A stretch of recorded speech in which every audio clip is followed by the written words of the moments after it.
On a 10-point scale of talkativeness, if Colin was a 3 and Kyle was a 1, then Enki Zakanin was a 0. Scratch that. He was a negative.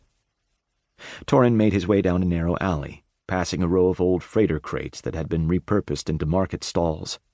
A wizened old Ifkin hawker yelled out to him in broken Universal, waving some sort of blaster weapon in the air. "You need power blaster, mercenary? I give discount, just for you. 3 for price of 2. Torin ignored the Ifkin. "Any sign of our cargo, Enki?" Silence. In the background, Torin heard a soft wheezing sound, as if someone were being choked to death. "No," Enki said at last, sounding a little preoccupied.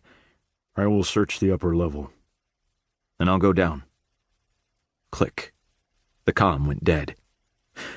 That was Enki. He and Torin got along pretty well, all things considered.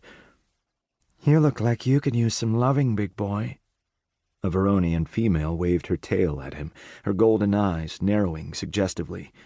She pulled aside a silken red curtain and gestured inside her stall. A faint pink glow came from within. "I have all kinds of solo-use pleasure devices. You're welcome to try." Torin quickened his pace, leaving the crate sellers and their strange wares behind. He passed into a small docking area where various alien shuttlecraft were parked far too close to one another. At one end, a noisy worker bot was pushing rubbish into an ejection chute. He froze. "The meeting point's down at the large vessel docks. Let's go. The Ephrainians aren't going to wait if we miss this window." The softly spoken words cut through the worker bot's irritating drone like an ice pick. Torin recognized the language. English. An Earth language. He'd taught himself basic English on the long trip back from Kythia to Earth, so he understood the words well enough. The speaker was definitely human, and definitely female. What in Kyan's hells were humans doing on Zarhab Groht? They would be eaten alive if they weren't careful. That bothered him a little. Part of him felt drawn to humans. After spending time on Earth, he'd become quite fond of the contrary, soft-skinned beings. Somehow they knew how to live in a way that was completely flawed and utterly glorious. The human approach to life was so un-Kordolian, and Torin liked that. He couldn't deny that they fascinated him. He even envied them a little, and deep down, he longed to find that most elusive of prizes, a mate. He slowed his pace as a group of armed humans emerged from between 2 battered, blunt-nosed shuttlecraft. Torin counted them.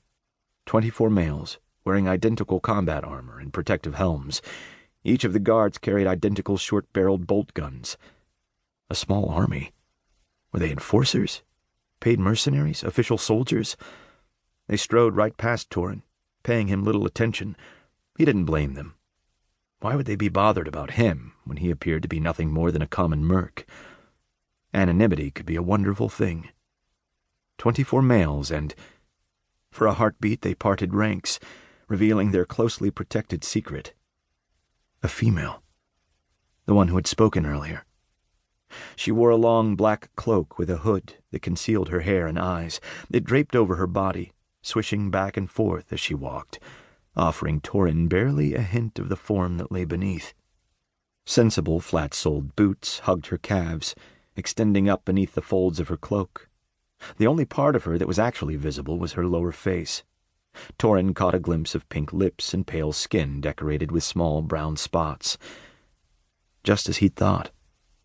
This one was human, female, and totally out of her element on this cursed death trap of a trading station. 2 dark-suited humans walked on either side of her, one female, the other male. They scanned the area through reflective data lenses, their faces impassive. What sort of humans were ballsy or foolish enough to travel to a shit-heap like Zarhab Groht, and why would they be meeting with those dangerous, elusive Ephrainians?